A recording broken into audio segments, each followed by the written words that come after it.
पूरे बिहार में 60 से 70% जो शेड्यूल कास्ट के लोग हैं उनकी पास अपनी घर नहीं है, और अगर घर थोड़ा मोड़ा झोपड़ी बना के भी रखा हुआ है तो वो बिहार सरकार के जमीन में है। और बिहार सरकार के जमीन पर जो बसे हुए हमारे लोग हैं उनको प्रताड़ित किया जाता है, बुलडोजर चलाया जाता है। और किनके इशारे पर? तो गांव के दबंग लोगों के इशारे पे। जो मुख्यमंत्री जो नए नए सम्राट चौधरी बने हैं भाजपा के, उन्होंने कहा है कि 15 अगस्त के दिन हम 15,000 लोगों को हम भूमि देंगे। अब सोच सकते हैं कि जहां भूमिहीन करोड़ों में है वहां 15,000 लोगों को वो देंगे। मैं तमाम उन गरीब गुरबा से निवेदन करता हूं, वो तमाम गरीब गुरबा छात्र नौजवान से मैं निवेदन करना चाहता हूं कि 10 अगस्त को भारी से भारी संख्या में पटना के धरती पर गर्दनी बाग में आप लोग आए और गरीब गुरबा की लड़ाई और आवाज को मजबूत करें। आज इस प्रेस वार्ता के माध्यम से, आप लोगों के माध्यम से हम जन जन तक अपनी बात को पहुंचाना चाहते हैं। पहला है छात्र आंदोलन, जो देश से जुड़ा हुआ मामला है, और दूसरा है बिहार का जो भूमिहीनों यानी जमीन से जुड़ा हुआ मामला है। मैं सबसे पहले देश के वो तमाम छात्र नौजवानों को मैं बधाई देता हूं जो आंदोलन के पक्ष में थे और जिन्हें ये लगता था कि भाजपा सरकार में शिक्षा के क्षेत्र में भारी भ्रष्टाचार हुआ है। उन तमाम छात्रों को मैं अपनी तरफ से समतामूलक संग्राम दल की ओर से मैं बधाई देता हूं। और ये जीत छात्र के साथ साथ देश के संविधान और ऐसे लोगों का है जो भ्रष्टाचार के खिलाफ हैं। ये सभी लोगों को जीत है, और आने वाला समय में भ्रष्टाचारी और जुमलेबाजी करने वाले लोगों को ये सबक भी है कि अब देश जो है सिर्फ झूठ और जुमला से नहीं चल सकता है। भारत की लोकतंत्र जो है अब जो है जनतंत्र से ही चलेगा। अब लाठी तंत्र से, गोली तंत्र और बंदूक तंत्र से नहीं चलेगा, इसकी जवाब भी है। लेकिन इस आंदोलन के बाद बहुत सा सवाल जो है वो छूट गया है।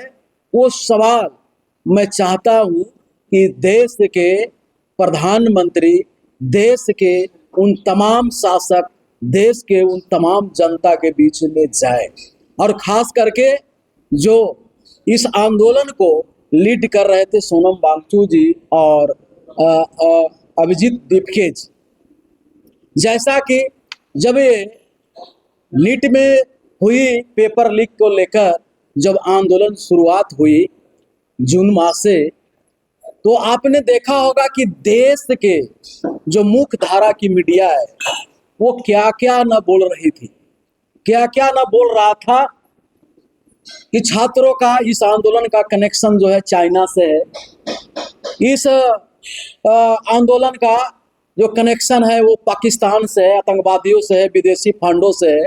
इस तरह की मामला देश के वो जो भरोसेमंद जो पत्रकार हैं, जो मुख्य धारा की जो मीडिया है उसमें ये चल रही है। अब है कि देश का जो शिक्षा मंत्री धर्मेंद्र प्रधान हैं उन्होंने इस्तीफा दे दिया, तो अब ये सवाल उठता है कि क्या ये जो मीडिया में चल रहा था वो मीडिया बंधु भाजपा के जो इस्तीफा देने वाले धर्मेंद्र प्रधान जो शिक्षा मंत्री है, क्या उसको से वो पत्रकार पूछ सकता है कि आपने जो इस्तीफा दिया क्या विदेशी ताकत के दबाव में दिया है? अगर ये पत्रकारगण को लगता था कि आंदोलन विदेशी ताकत के द्वारा चलाई जा रही है, तो क्या ये सही नहीं है कि यहाँ का जो शिक्षा मंत्री है विदेशी ताकत के दबाव में उन्होंने इस्तीफा दिया? ये सवाल बच गई है। तो सोनम वांगचुक जी का और मैं अभिजीत दीपके से मैं निवेदन करता हूं कि इस पर भी एक आंदोलन होना चाहिए कि सत्य कौन है और झूठ कौन है। अगर सत्य है तो तमाम लोगों पर कार्रवाई होनी चाहिए। अगर ये झूठ है कि विदेशी फंड नहीं था, विदेशी ताकत नहीं था, यहाँ के छात्र आंदोलन ये देश के समर्थन से चल रही थी, तो ऐसे पत्रकारों पर राष्ट्र विरोधी कानून लगना चाहिए या नहीं लगना चाहिए। ये हमारी मांग है कि इस पर जांच होनी चाहिए कि क्यों इस तरह का ये अफवाहें फैलाया जा रहा था, नेरेटिव सेट किया जा रहा था कि आंदोलन में जो जो भाग लिए हुए हैं वो राष्ट्र विरोधी है, राष्ट्रद्रोही है। तो अब सवाल उठता है कि राष्ट्र विरोधी और राष्ट्रद्रोही के ही आंदोलन पर शिक्षा मंत्री और सरकार झुक गई, तो क्या सरकार और शिक्षा मंत्री राष्ट्रद्रोही हुआ कि नहीं हुआ, इस पर सफाई देना चाहिए देश के शासन और यहाँ के मेन स्ट्रीम के जो मीडिया है उनको ये सफाई देना चाहिए। ये आज इस प्रेस कॉन्फ्रेंस के माध्यम से हम मांग करते हैं। और उन तमाम लोगों को जो आंदोलन में जाकर भीड़ में जो तरह तरह के बोल रहे थे कि ये छात्र जो है ये उग्रवादी है, तो ये हिंसा फैलाना चाहते हैं, उन लोगों को भी मैं प्रेस कॉन्फ्रेंस के माध्यम से ये बता दे रहा हूं कि जीवन में वो सुधार ले आंदे, और नहीं तो अंधभक्त बनोगे तो यही गति होगा जो आज उनको जीवन में हो रहा होगा। क्यों? क्योंकि जो छात्र आंदोलन चल रही थी, पत्रकार बंधु भाई ये जान लीजिएगा कि इस छात्र आंदोलन में लाखों छात्र ऐसे थे जिनका भाई और पिताजी भाजपा के लीडर हैं, भाजपा का वो लीडर है, जाने माने लीडर हैं, उनके बच्चे इस आंदोलन में थे।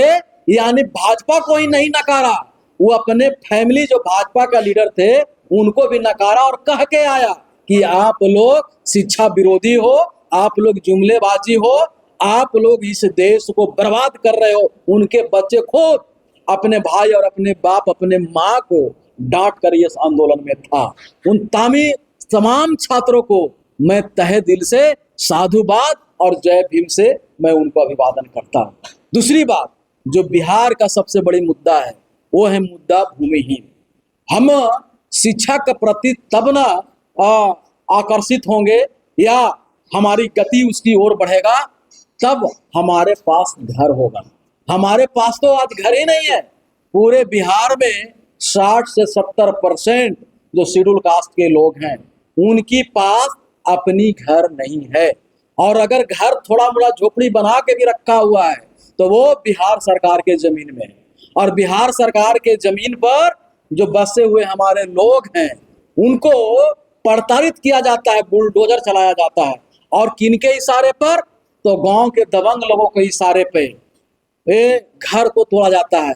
अभी क्या है भाई, तो ये जो सार्वजनिक भूमि अतिक्रमण अधिनियम 1956 है उसके माध्यम से भी रोपनी का समय चल रहा है। अगर हमारे परिवार कोई भाई अगर बीमार पड़ रहा है और दबंग के मोरी कवारने नहीं गया, हमारी घर की बेटी बहू अगर धान रोपने नहीं गया, कहीं और काम कर रहा हो, तो गांव के लोग धमकी देता है कि तुमको अगर मेरे खेत में अगर काम नहीं किया, बंधुआ मजदूरी काम नहीं किया, तो तुम्हारा मोहल्ला ही साफ करवा देंगे। क्यों? क्योंकि तुम सार्वजनिक भूमि पर अपना झोपड़ी बना के रखा है। और सीओ के यहाँ चिट्ठी लिख देता है कि हमारे गांव में अतिक्रमण है, और सीओ बुलडोजर लेके पहुंच जाता है और हमारे घर को तोड़ देता है। और हम लोग मजबूर हो जाते हैं भारी बरसात में, तो एक धूप में, गर्मी के धूप में और कड़ाके के ठंड में खुली आसमां के सामने रहने में। जबकि भारतीय संविधान हम लोग के अधिकार दे रखा है कि सरकार सुनिश्चित करे कि सभी भूमिहीनों को घर के साथ साथ खेती भी देना है। इसके लिए एक्ट भी बन चुका है, भूमि सुधार अधिनियम 1950 बिहार में। और तमाम नेता जब चुनाव आती है तो वो घोषणा भी करता है कि हम जो है सरकार में आएंगे तो भूमि सुधार लागू करेंगे, लेकिन आज तक कोई भूमि सुधार लागू नहीं किया। तो हम सभी भूमिहीनों को भूमि दिलाने के लिए, ताकि उनकी जीवन स्तर में सुधार हो और शिक्षा की ओर वो भी तेज गति से आगे बढ़े, इसलिए हम लोग भूमि की लड़ाई लगातार 2022 से लड़ रहे हैं और आगे भी लड़ेंगे। और 10 अगस्त को बिहार के धरती पर जो गर्दनी बाग धरना स्थल है वहां पे हम लोग भूमि के लेके हम लोग महाधरना देंगे।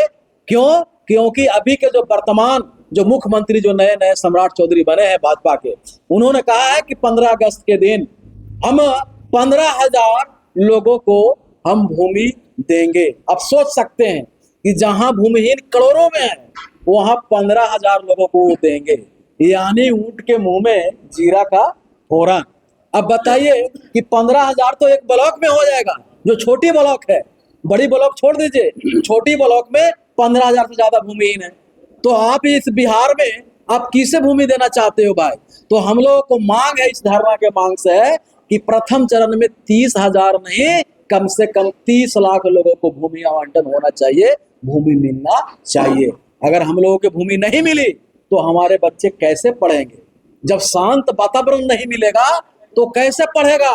सिर्फ पढ़ाई स्कूल में नहीं होती है, उसका प्रथम शिक्षा जो है घर में शुरुआत होता है, और जब घर ही नहीं होगा तो हमारे बच्चे कैसे पढ़ेंगे? तो हम ये भी इल्जाम लगा रहे हैं कि यहाँ का शासन ये चाहता है कि यहाँ के गरीब गुरबा लोग जो है ना पढ़े। उसका पहला यही रोक है कि इसको भूमि ही ना मिले, घर ही नहीं रहेगा तो ये पढ़ेगा कैसे? इसलिए उन लोग, अब तो प्राथमिक स्कूल बंद भी हो रही है, करीब बिहार में 5600 प्राथमिक स्कूल बंद कर दिया गया या तो दूसरे स्कूल में विलय कर दिया गया है। अब शिक्षा जो है महंगा किया जा रहा है, चिकित्सा जो है महंगा किया जा रहा है, ताकि आम गरीब गुरबा से, आम लोगों से शिक्षा और चिकित्सा दूर हो जाए। और हम लोगों को लिए अब जाति आधारित कौशल शिक्षा नीति योजना लेके आ रहा है कि मुसर के बेटा अब जो है शुगर चढ़ाएगा, चूहा मारेगा, चमार के बेटा चमड़े वाला काम करेगा, लोहार के बेटा लोहा वाला काम करेगा, और बढ़ई के बेटा बढ़ई वाला काम करेगा, नाई का बेटा बाल वाला काम करेगा।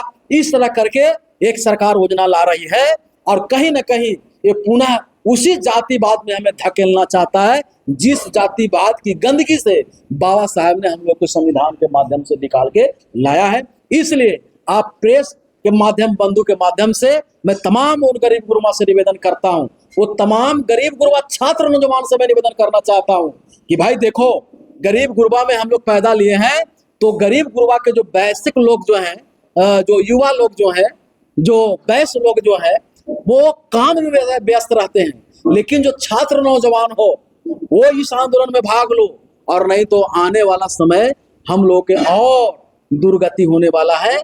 अगर हम लोग मानव जीवन जीना चाहते हैं तो इस लड़ाई में भाग लें, भूमि के आंदोलन में भाग लें। और सभी से मैं निवेदन करता हूं कि 10 अगस्त को भारी से भारी संख्या में पटना के धरती पर गर्दनी बाग में आप लोग आए और गरीब गुरबा की लड़ाई और आवाज को मजबूत करें।